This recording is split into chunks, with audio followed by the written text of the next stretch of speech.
John Lusk here of Lusk Archery Adventures. Serious testing, successful hunting. Today I'm going to be testing another really cool, innovative looking head. It's the Thorn Crown. I remember seeing this for the first time at the ATA and just being really intrigued by it and talking to the designer about it. I've been wanting to get my hands on him and finally did. And I'm ready to put this thing through the test. This is one crazy looking, wicked looking design. It kind of looks like a mace, you know, like in the medieval times that you'd smash people with. So I'm going to zoom on in here and show you some of the design features, and then I'm going to put it to the test and see if this is a gimmick or if it's the real deal. Here you get a close-up look at the Thorn Crown.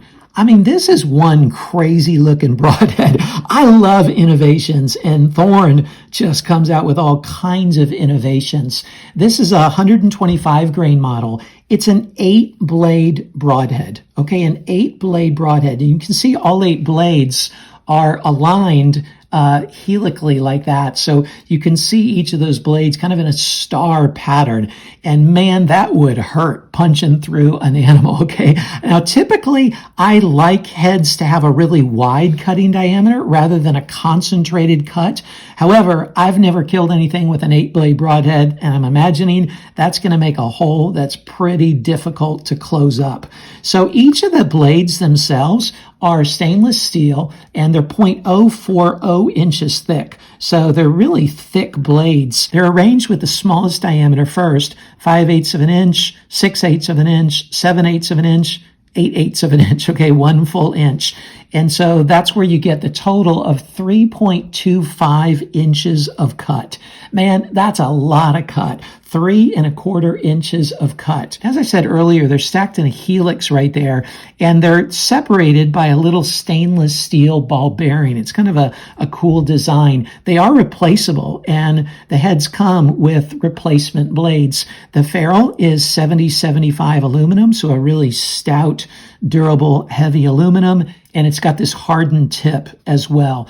So I'm going to be testing this head for flight and for edge sharpness and edge retention, for penetration, and for durability. Let's see how the Thorn Crown performs. Out of the box sharpness. 1 stroke of the arrow. 2 strokes of the arrow. 3 strokes of the arrow. 4 strokes of the arrow. 5 strokes of the arrow. The thorn cut paper after 5 strokes of the arrow.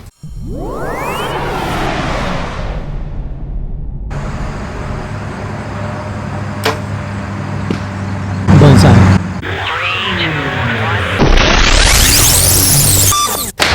The Thorn Crown penetrated 6 3/4 inches. I know it doesn't look like that from this angle on the camera, but from over the top, I measured it really cleanly. It's 6 3/4 inches. Check out the wound channel of this crown thorn. It's the one directly to the right of it there, that big giant swath. And it's really cool because as you move around the gel, you can see that it's that way from every side. It's not just like wide on one side, like if you had a 2-blade head or something, but it really is that cut in 360 degrees. That's pretty cool.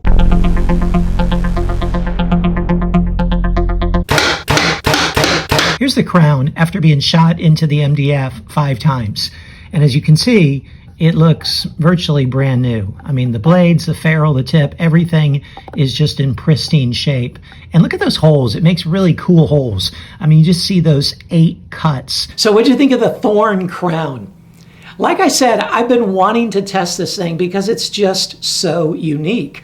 I mean, 8 blades, 3.25 inches of cut. Now, typically for broadheads, I really want a wider cut because wider cuts for me tend to produce a better blood trail. There's more likelihood that you're going to reach that extra artery or that hole is going to be harder to close up. but I've never shot an 8-blade head before. And I got to tell you, when it went into the target or it went into the gel and I pulled it out, man, it just ripped those things apart. So this is a wicked wound channel that honestly, I want to shoot into an animal just to see what it does to an animal. I was really impressed with the flight. It was excellent flight. The durability, here's the thing about the durability. I chose ahead of time to test this for the durability compared to a mechanical. And the reason I did that is, one, it's 8 blades, okay? And each of these 4 individual 2-blade heads would be hitting the steel plate that I typically use for fixed blade broadheads, would be hitting it in a different plane. So that and 3 1/4 inches of cut, and then the blades are separated and held together by these steel ball bearings inside. I thought there's no way that's going to hold up to the steel plate, but given it's such a big cut size, let's test it as I would a mechanical. And as you saw, it did extremely well for the mechanical test. Now, I was curious and I wanted to see what would happen through a steel plate. So I shot it into the steel plate as well, and it punched a really nice 8-blade hole through the 22 gauge steel plate. But as expected, the head itself just did not hold up to the steel plate.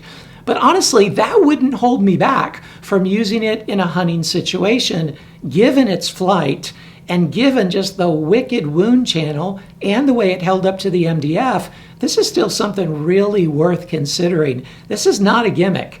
This is something that really could do some serious damage. I don't want to try it on an animal, like I said, just to see what happens. So great job, Thorn. Love the innovation. Keep it up. Great job.